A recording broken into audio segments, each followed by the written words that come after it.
안녕하세요. 그 오늘은 홍익대학교 건축설계 오피스 강론 시리즈 중에서 건축 설비 시스템 기계 전기 통신 방지에 대해서 강의하겠습니다. 이 자료는 저작권법에 의해서 보호되고 화면을 저장하거나 다른 곳에 옮기시면 안 됩니다. 건축 설비 시스템은 흔히 이제 MEP라고 얘기를 하죠. MEP의 약자는 기계 설비, 전기 설비, 파이프 샤프트 의 약자로 MEP라고 얘기를 하는데, 흔히 이제 유기물로 비교를 했을 때는 그래서 건축물의 구조와 외장이 뼈, 근육, 피부라고 하면 혈액, 호흡기, 소화체계, 혈관 식도 같은 그런 순환에 관련된 부분이라고 할 수 있습니다. 크게 이제 기계 설비, 전기 설비, 통신 설비, 소방, 방제, 그 외에 특수한 경우에는 운송 설비까지 포함해서 건축 설비 시스템이라고 할 수 있습니다. 그래서 오늘 얘기할 부분은 앞서 건축 설비에 대해서 많이 강의를 한 걸로 알고 있는데, 그 외에 어떤 수직적인 계통이라든지 전체적인 조화에 대해서 말씀을 드리겠습니다. 그러니까 기계 설비는 급수, 급탕, 배수, 가스, 난방, 공기 조화, 그다음에 신재생 에너지 설비 이런 걸로 구성이 되겠죠. 특히 이제 공기 조화 설비 같은 경우는 공기를 직접 데워서 각 실에 공급하는 공조 설비 방식이 있고, 냉매를 통해서 이제 하는 팬콜 유니트 방식, 그다음에 각 전기나 가스를 이용해서 각 단말기에서 이제 열원을 만들어내는 패키지 유니트 방식이 있습니다. 전기 설비 같은 경우는 이제 수변전 설비, 전기를 받아서 여기서 이제 사용하는 220V로 변환해서 사용하는 그런 설비가 있고, 그다음에 전열 설비, 전열 설비는 벽에는 컨센트죠. 그다음에 전등 설비는 이제 조명 설비, 그다음에 필의 설비, 그다음에 그 외에 신재생 에너지 설비가 있습니다. 통신 설비는 일반적으로 우리가 많이 사용하는 TV나 인터넷 그런 통신이 있고, 그다음에 방송 설비, 그다음에 범죄 예방을 위한 CCTV 설비가 있습니다. 그다음에 소방 설비가 중요한데, 소방 설비는 기계 소방, 전기 소방이 있어요. 소화 설비, 경보 설비, 피난 설비, 그다음에 소화 용수 설비, 그다음에 소화 활동 설비에 관련된 모든 것을 소방 설비라고 합니다. 방제 설비는 소방 설비 중에서 이제 탐지 설비, 그다음에 조기 발견, 유도 설비, 피난 유도 등 같은 거죠. 그런 설비를 방제 설비라고 합니다. 그다음에 전체 이제 도면을 보면 이제 각 부분, 지금 말한 기계, 전기, 통신, 소방, 방제 부분이 각 부분에서 이제 구성이 되는데, 여러분이 설계를 할 때, 실시 설계를 하게 되면 이 각 부분은 각 부분의 전문 컨설턴트들이 이제 설계를 해가지고 옵니다. 그래서 이거를 건축가가 전체적으로 조화를 시키고 상호 간섭을 검토하고 이런 일을 해야 되기 때문에, 전체적인 시스템의 결정이라든지 이런 전체적인 조화, 이런 부분이 건축가가 이 내용을 알아야지 할 수 있는 부분입니다. 그래서 오늘은 이 중에서 좀 작은 규모, 한 3,600제곱미터 정도 되는 사례를 하나 가지고 이 설비 시스템에 대해서 계략적으로 한번 훑어보겠습니다. 그래서 여러분이 지금 설계하고 있는 계획 대지보다 훨씬 작죠. 지금 계획하고 있는 거는 10,000제곱미터 이상 되는 그런 규모인데, 이게 사실 건물의 규모에 따라서도 시스템의 종류나 그런 방식 이런 것들이 많이 차이가 있지만, 아주 기본적인 그거를 검토할 때는 좀 작은 사례가 더 유리할 것 같습니다. 그래서 이 건물은 지하 4층에 한 지상 10층 정도 되는 건물인데, 지하에 이제 기계 주차 설비가 있고, 그다음에 이제 지하층에 기계 전기실, 발전기실이 위치하고, 그다음에 지상에 한 10층 정도로 구성이 되어 있죠. 그래서 기계 주차 같은 경우도 하나의 이제 설비라고 볼 수 있는데, 전기를 이용해서 주차를 어떤 자주식 주차가 안 되는 그런 사이트에 주차를 해결을 하게 됩니다. 기계 전기층, 기계 전기실 층입니다. 지금 보면 발전기, 전기실, 기계실이 위치를 하고, 물탱크가 있죠. 그다음에 정화조가 있고. 그래서 여기서 보면 발전기는 이제 비상시에 전기를 만들어내는 시설이고, 그다음에 전기실은 외부에서 들어온 전기를 변환시켜서 각 실에서 쓸 수 있는 전압으로 바꿔서 공급하는 시설, 그다음에 기계실에는 어떤 이 급배수를 위한 펌프라든지 소화 펌프가 위치를 하게 됩니다. 여기서 중요한 부분은 그러니까 전기실과 그 기계실의 바닥 레벨이 달라요. 지금 전기실이 기계실보다 좀 높은 걸로 되어 있는데 이유는 물탱크에서 이제 물이 만약에 셀 경우에 누수가 생겼을 경우에 발전기나 전기실이 그 침수가 되지 않게 하기 위해서 일부러 계획할 때 이제 단면적으로 계획을 해야 됩니다. 이런 부분 굉장히 중요한 부분이죠. 그다음에 위로 올라오게 되면 이제 지하 1층에 MDF실, 그러니까 통신이라든지 이런 게 집중되어 있는 MDF실이 있고, 그러니까 요새는 이제 서버도 다 여기다 이제 집어넣게 되죠. 그다음에 EPS 파이프 샤프트, 그러니까 EPS는 이제 전기에 관련된 샤프트고, 파이프 샤프트는 그러니까 일반 그 급배수, 오수, 우수 이런 파이프들이 지나가는 그 샤프트입니다. 여기에 보면 우리가 이제 수직적으로 좀 생각을 해야 될 부분이 이 파이프 샤프트나 EPS가 지나다닐 길이 있어야 돼요. 보면 이 엘리베이터라든지 카리프트의 박스는 비어있는 박스입니다. 그래서 이 파이프가 나가는 길이 굉장히 한정적이에요.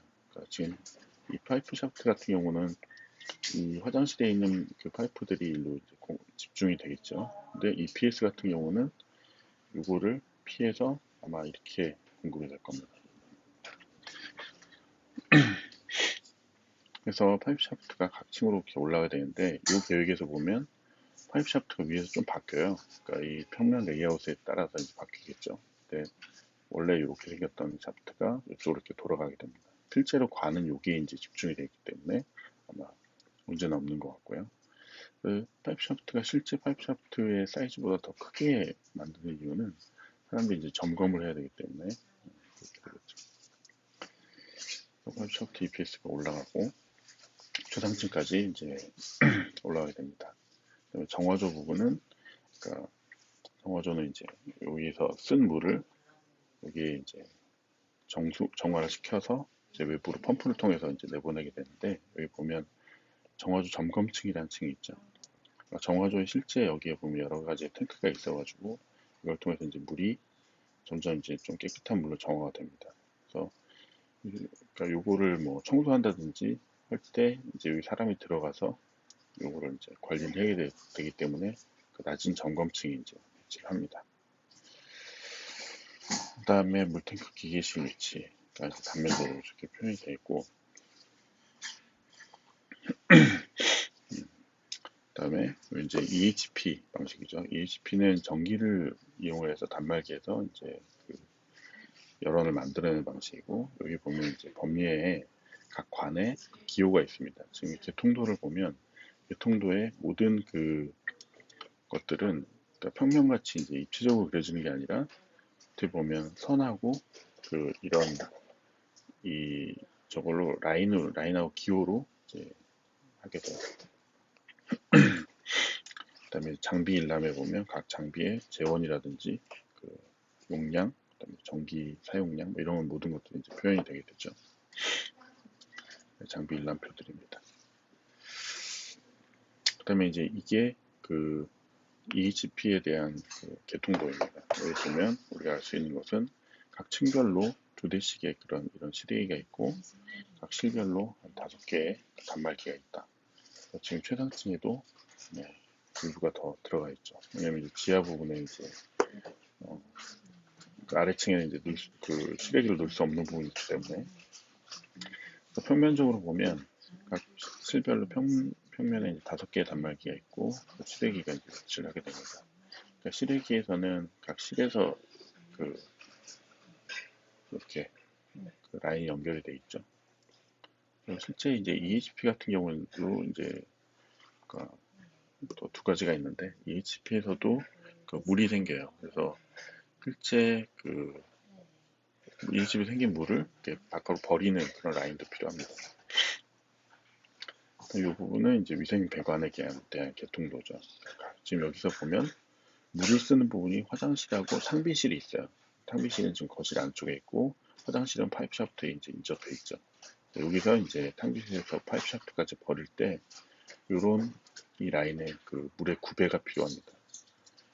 그러니까 물이 높은 데서 나는데도 저절로 배수, 자연 배수가 돼야 되기 때문에 최소한 그 50분의 1의 그 각도를 가지고 배관이 연결돼야 됩니다.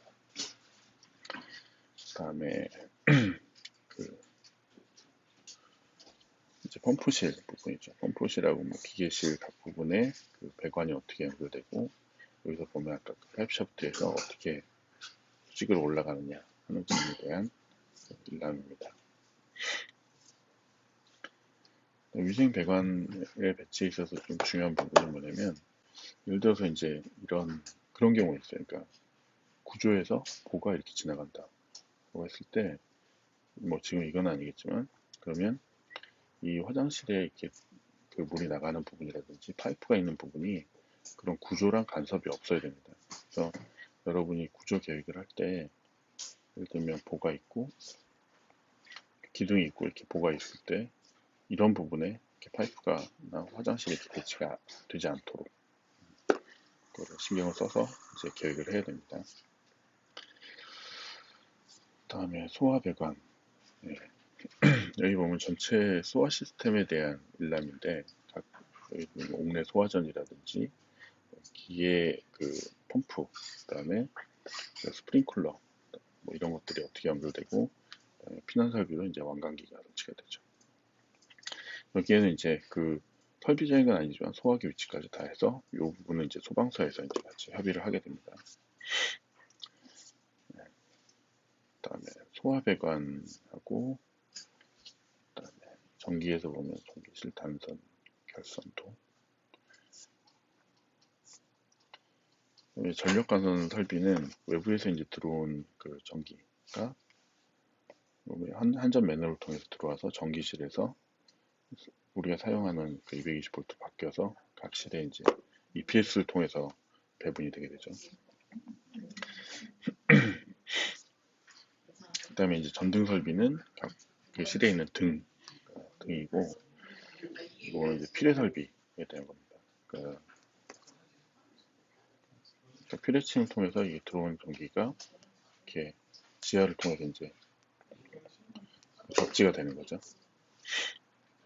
그다음에 그 보면 소방 설비 간선 개통도 여기 보면 이제 방화 셔터라든지 각 시각형 보기 뭐 이런 것들이 있는데 배연창은 이제 유사시에 이제 화재가 나게 되면 자동으로 그 열려서 연기를 밖으로 빼는 창 자동으로 움직이게 됩니다.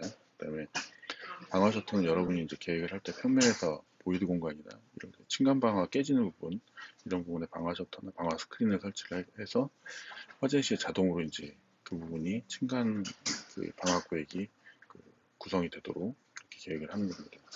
그래서 보이드 공간이나 이런 걸 할 때 최근에 이제 층간 방화 구획이 그 기준이 좀 강화가 돼서 각 층별로 구분을 하게 돼 있어요. 그러니까 2, 3층에 보이드가 있으면 3층 부분에는 방화 셔터로 막아줘야 됩니다. 그리고 이제 최근에 바뀐 규정 중에서 뭐가 있냐면 그 방화 셔터가 떨어질 때 예전에는 방화 셔터의 그 출입문을 방화 셔터의 내장형으로 했었는데 그게 좀 달라졌어요. 그래서 최근에는 그러니까 뭐 최근에 지어진 뭐 더현대 이런 큰 대형 몰에 보면 기둥 옆에 이렇게 문이 하나씩 있어요. 그러니까 고정형으로. 그러니까 그게 방화와 피난문을 그러니까 별도로 이제 설치하게 되기 때문에 생겨난 그런 형식입니다. 한번 유심히 보시기 바랍니다. 뭐 오늘 뭐 이 정도로 대략적인 그 내용을 한번 훑어봤는데 요거는 뭐 비상 설비라든지 방송 설비죠. 이런 것들은 그러니까 화재 시에 화재가 나더라도 그러니까 전력이 아까 발전기를 통해서 계속 공급이 되고 그 비상 전력에 의해서 움직이게 되는 그런 시설들입니다. 이상 여기까지 해서 전체적인 시스템을 한번 훑어봤고요. 그래서 여러분이 이제 계획을 하면서 그러니까 이 오피스 계획 같은 경우는 사실 여러 가지 시스템이 집약되어 있는 그런 그 건물이죠. 그래서 이걸 계획하면서 뭐 모든 걸 다 알 수는 없겠지만 이런 게 있다라는 걸 알고 조금 더 관심을 갖고 계획을 할 수 있다면 좋겠습니다. 이상으로 마치겠습니다. 경청해 주셔서 감사합니다.